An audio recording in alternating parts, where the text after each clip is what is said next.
Well, good evening. This is the BLACKHEART, and I am the conservative, Rick Howland. I hope that this time finds you well. This is the first program, the first filming we've done since the midterm elections, and we're just going to kind of talk about it a little ways. I have a guest with me tonight, Evan Belcher, How you and doing? this handsome young man who looks like Ricky Nelson. And if you remember Ricky Nelson, you're as old as me. So I do not remember Ricky Ricky Nelson. Nelson, you know, Google him. Really? Yeah, yeah, Yeah, I yeah. will. He's a good-looking young man. You know, he could sing too. Oh, really? Yeah, he was a rock star. That's the difference between Ricky Nelson and me. Oh, is that it? Yeah. Yeah. Okay. Well, anyway, we I guess we're like 10 days away from the election at this point, and we're no longer anticipating, and we're no longer looking for the red wave. I'm not even sure that I ever really anticipated a red wave. I've been talking about politics for so long, it seems, Right. especially since I've been a conservative. And we seem to find a way of snatching defeat from the jaws of victory as much as possible. Yeah, that's absolutely true. You know, we either overestimate our performance, and therefore a lot of people just assume we're going to make it so they don't go to vote. Right. But in recent years, we have been um, conservatives are usually people of moral character and turpitude. If you look Right, that up, yeah. I've forgotten what it means. Look it up. And we have a tendency to do things the right way, and we assume other people are going to do things the right way too. Well, we've over the last 5 years, we've run into quite a few situations where, and more every term, where somehow or another there's irregularities in an election, and but you know, in the last few days I've heard and I've read where people are considering that what we need to do is begin to do the vote harvesting. Mhm. And since we've got new rules now, that you know that we need to get in and play as hard by the new rules as we did by the old ones, by the real Right. ones. Those rules changed during COVID, right? Do you think we'll ever go back to the way it was before? If it was those rules, anybody wants some proof that COVID was used politically, all you got to do is just look at how much going back to normal is resisted. Yeah. You know, I mean, all the arguments about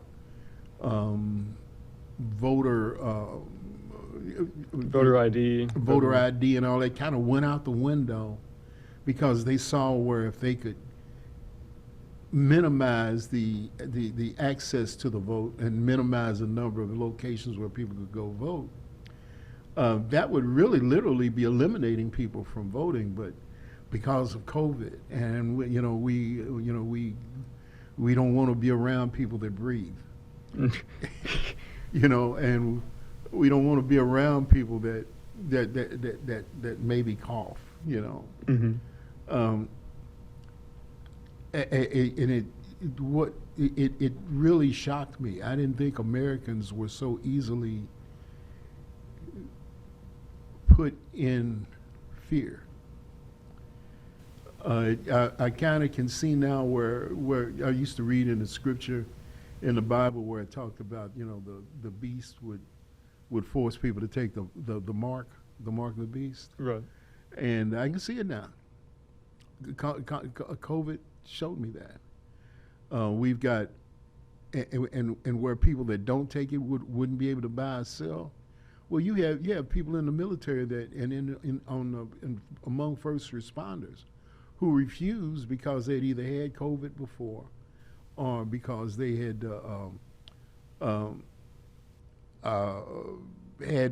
already been vaccinated, or they had natural immunity, which means they had worked around it and among it never had a positive Yep. test, and had never caught it. A lot of them also just didn't trust the vaccine as Right, well. right. And so they didn't want it. Hmm. Well, all of a sudden they can't buy or sell. I mean, literally, if you can't work and can't get money, you can't buy, and they may not. If they can stop you from buying, maybe they'll stop you from selling too. Right. You know, and so and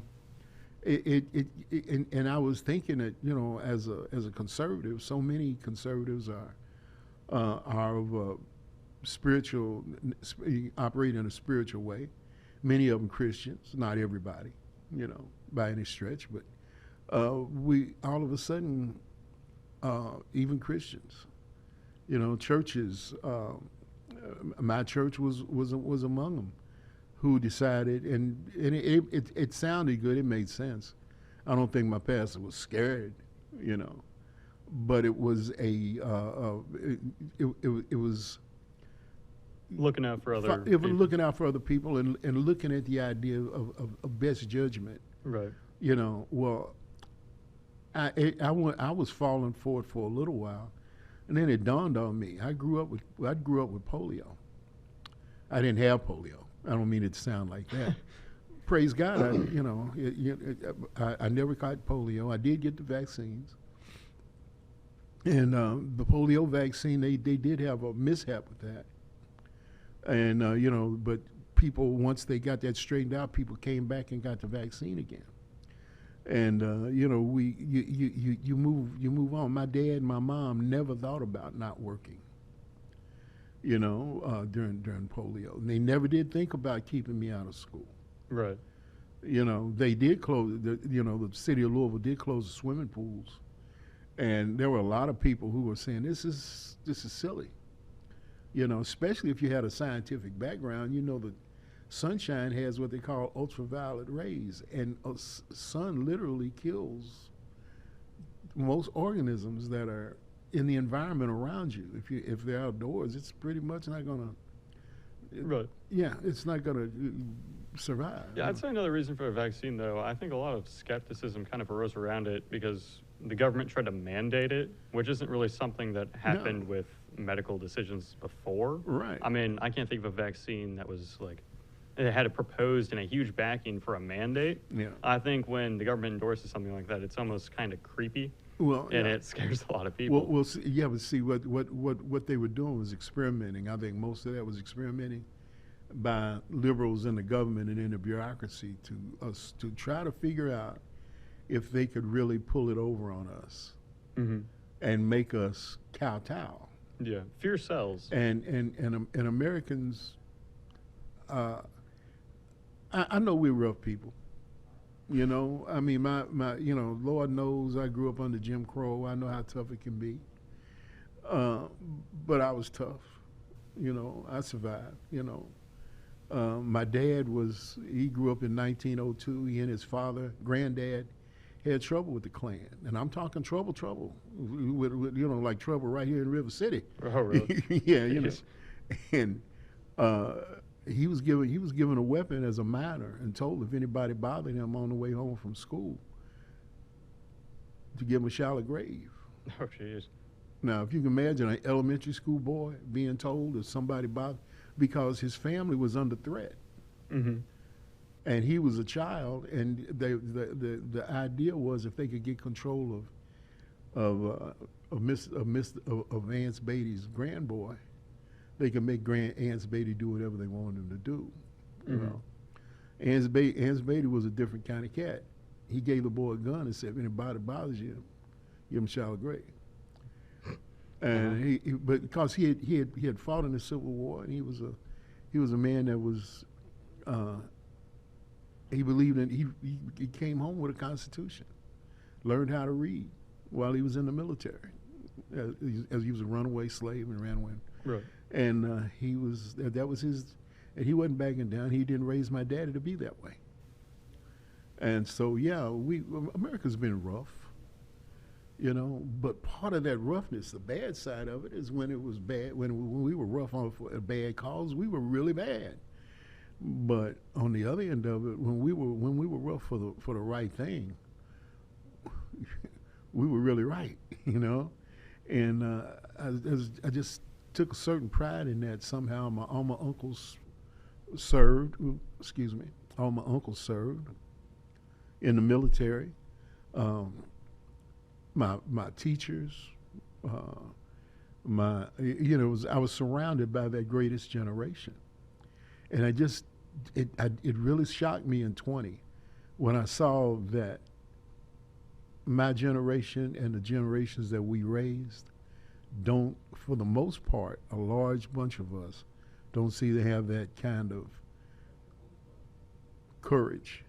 Right, yeah. You know, I wasn't around back then, but it seems like no, we're no, shirkers more yeah, than we used to be. yeah. But when it comes to COVID lockdown policy and the midterms, do you think voters' memories really played into like lockdown policy? Do you think that they were resentful towards Democrats, towards like a lot of the policies that were instituted? No, I don't think they were. They were. I don't. Doesn't seem like to me that that the Democrats paid much of a price at all. Right.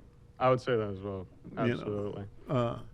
Now, as time goes by, we may find out because there's little confusion in this election that we might be able to get an opportunity to actually prove some not debauchery, but foolishness that occurred. Yeah, I'd say no matter what, like, And so there may be some reverses in some of these votes. right. I'd say no matter what happens with turnout or like the results or fraud or not, I'd say it was definitely rigged in the sense that mainstream media coverage 100% favored Democrats in those races. Well, Yeah. like without fail, it was, I think in 2016 alone, it was like 80% negative coverage of Trump and then like 70% positive of Hillary Clinton. Yeah. But let's talk demographics in this election because it was disappointing, like the results of it overall. We were supposed to take a huge lead in the House, allegedly, and then it turned out not to be that way.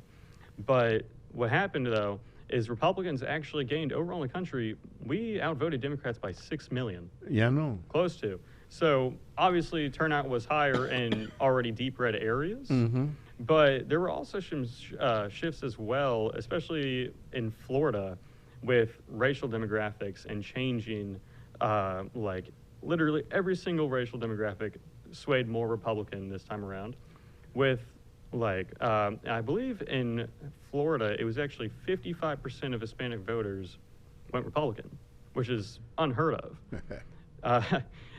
Do you think Trump had a role to play in that change? Yeah, because Hispanics listen, and I think it might even be because they are struggling to learn a language. For those who are just coming here, they develop an ability to listen. Whenever they came here and they were learning the language, they listened to the language, and so when somebody comes to you and tells you they're going to give you this and give you that, they hear what you say, but they also hear what you say. You know, right. they know that you're gonna what you want is their vote, and they seem to be. I remember back in the 80s, and then nobody was listening to me. And in the 90s, I was trying to tell people that and I think most people knew it, but they didn't know how to play it, you know, how to work it, how to work the knowledge. But I was trying to tell them, I said, Hispanics is no guarantee just because somebody helps them come across the border. These are people that are raised with family values. They go to church. You know, they actually have doctrines in their churches that teach them against birth control. You know, right. And not that I had anything against birth control, but what has happened over these 4 or 5 decades since Roe v. Wade is abortion is seen as birth control. Yeah. It's not seen as killing a child. It's preventing birth. For me, birth control is when you manage to avoid pregnancy. Right. That's birth control. But once a child is conceived, if that child isn't born, that's not birth control. Yeah, I always thought it was odd that it was portrayed, especially in this election, as a human rights issue for women as opposed to the right to life for a child. Well, we have there seems to be a disconnect between conservatives and culture. I think Andrew Breitbart said that politics exists downstream from culture, and whoever's winning the culture war is going to win the next election. That was his insinuation, and that's very much true, I believe. The Democrats live in culture. Right.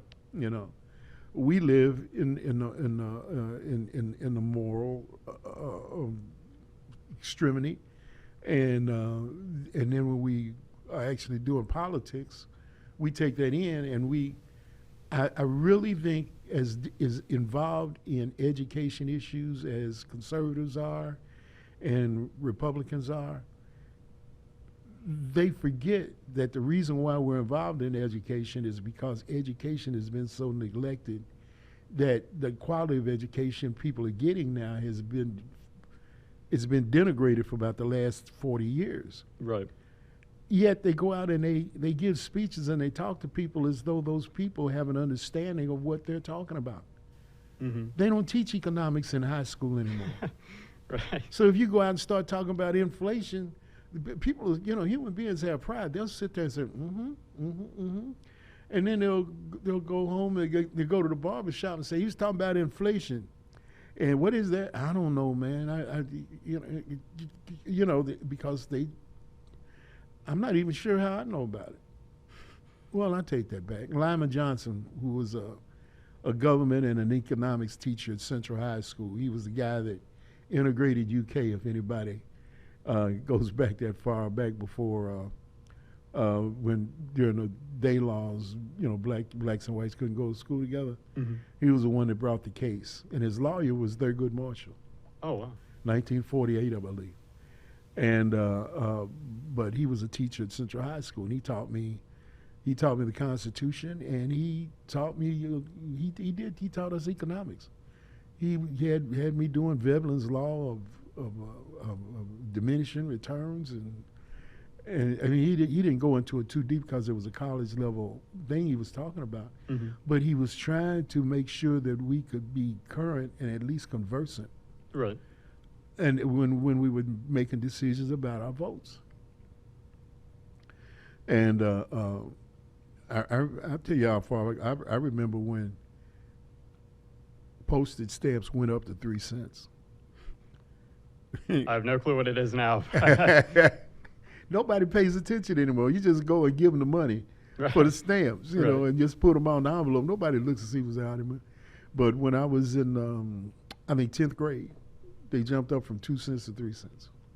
Oh, wow. It's a big jump. Yeah, and we discussed it in his class, and he was upset about it. That was inflation. That was how he took that to teach us inflation. Yeah, I would say if voters don't understand inflation, they understand that the cost of living has definitely gone up over the past few years. Yeah, and they typically vote with their pocketbooks. But then they turn right around and let somebody convince them that it's because the businessman is being greedy. Yeah, like they with think oil that's companies. the reason. Yeah, they think that's the reason for inflation. Mm-hmm. Not the principles of supply and demand. Not the idea that when there's a shortage of an ingredient for a product, that means that product won't be around. That means the few versions of it that are around will be much more expensive. Mm-hmm. They always, whatever it is, they always blame it on the businessman, right? On the corporation, on the distributor, the entrepreneur. Yeah. Polling showed that economics was actually the #1 issue for voters, as Republicans in particular. But the #1 issue for Democrats overwhelmingly was abortion. And, I don't understand that. I think a lot of it is, we're talking about the culture war. I think that Republicans have culture, but Democrats have a better outlet for it because they control a supermajority of media outlets. And I think that they're able to export that better. And they also control the schools. Yeah. And younger people tend to be more Democrat, and I think it's because they are raised with a Democrat education or a Democrat-leaning education at the very least. But going back to demographics, so in the election here, in 2018, okay, so actually, in this election, 2022 midterms, 14% of African Americans voted Republican, and that is a 6% jump from 2018, so last midterm. And so it was 8%, and now it's 14%. What would you say caused that? Give it to me again. So I don't mean to. right, yeah. I'm So old. You give me too much in one time. It makes 2018, African Americans showed up, 8% for Republicans. Now it's 14% voting Republican. So that's a 6% jump. It's almost doubling the amount of blacks voting Republican over the course of 4 years. What happened? All right. This is what happened. And I think a good chunk of that is men, black men. All throughout my life, I'm 75 years old. Throughout my life, African American men have always been the lowest employed in the country. Next are African American teenagers. If there's anybody else in there, I apologize if I left you out. Okay. But most of my life, even in good times, I remember doing Vietnam when everybody was working. You could quit a job in the morning and go get a job across town in the afternoon making more money. Right. Okay. All of a sudden, but at that time, even then, unemployment for black men was 7, 8, 9%, even in the best of times. Everybody else was 4%, 5%. You know, African American women were always, because they weren't feared by I mean, it was during Jim Crow. Right. You know, and they were trusted, and they were looked upon as being, they were intelligent. Everybody knew they were intelligent. The problem, and they weren't afraid of our women, but they were afraid of men being around. So we didn't get to be around. I mean, we did a lot of the hard, heavyweight lifting, but there was a lot of we just underemployed. Okay. Our teenagers, black teenagers, were customarily always in double figures unemployed. Usually we get when school would go out. Usually people would get a chance to get a job when the white kids went to school. When they left the summer job to go, that's when we could get a job. Right. You know, and I'm putting it in street terms now. If you went and looked it up, they wouldn't. You'd have to actually do some translation of what I'm saying to look at this, get figured out in the stats. But when my grandson graduated, I think in 2019, he went and got a job next day. Right. Donald Trump. Really? Because Donald Trump came in and cut regulations, and he evidently, I remember he had if the bureaucracy that he was administering wanted more regulations, they had to get rid of 2 for every new regulation. I think at one point I remember it being reported if you wanted a regulation, you had to kill 4. So in that lopping off of unnecessary regulation, there was something that occurred. There was something that was eliminated that was keeping black men and black teenagers from getting jobs. And it also had something to do with the taxing. Everybody says the only people that got a benefit of his tax cuts were rich men like him. Not true. And actually, I actually saw it trickle down, because the people that were investing, the investor class, they just want to talk about the entrepreneurs and the elites. Right. Well, some of the elites, I don't care how elite they are, they don't have to like me. They don't have to look at me. All I ask is that you give me a chance to work, which means that they're betting money on me. Right. You see what I'm saying? They ain't got to like my color. But if they want some work done and they look at me and they say, can you do the work? And I say, yeah, they hire me and they're betting on me to run a race for them. I'm betting on them to run a race for me and pay me. Right. You know, and it's this idea that that people that own and people that invest and people that come up with ideas and create opportunity for others, that these people ought to be mistrusted. Mm-hmm. Like I said, they don't have to like me. You know, Right. just hire me. You just pay me. Tell me what you want done.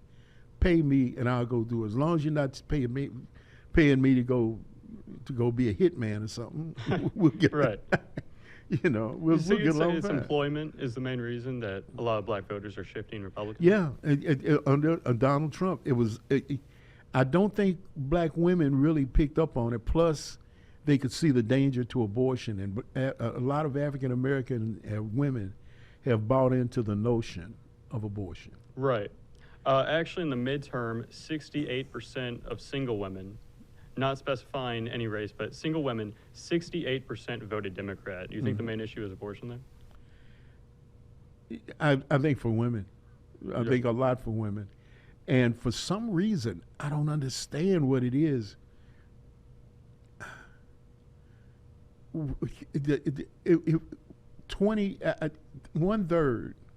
One third of the children that have been aborted, over 60 million children have been aborted at this point. Mm-hmm. One third of them are African American, and then you add in Hispanics, and then you add other minority groups in, Right. and you're over 50%.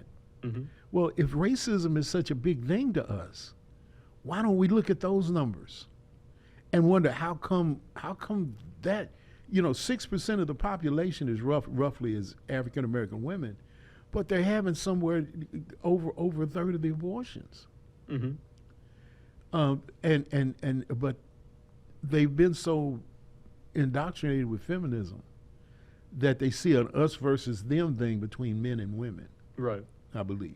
I think there's also a lot of welfare programs that incentivize you to be a single mother. Oh, yeah. Yeah, there's Yeah. tons. Yeah, especially unemployment as well is one of those things that Yeah. the government kind of doesn't put a stop to when you can receive unemployment. There's no See, those yeah. regulations are written by government employees who, for the most part, are pretty much liberal, Right. not conservative, liberal, Yeah. and far left. I It's believe. definitely in the government's interest to have you dependent on the government. Right. Anyway, I think we're getting close to time. So, hey, man, I want to thank you for Ricky Nelson. Thank you, sir. I want to thank you for helping me out tonight. Sir, no problem. God bless you. This is the Blackheart Conservative, and we're here. You be here next time. We'll be all right,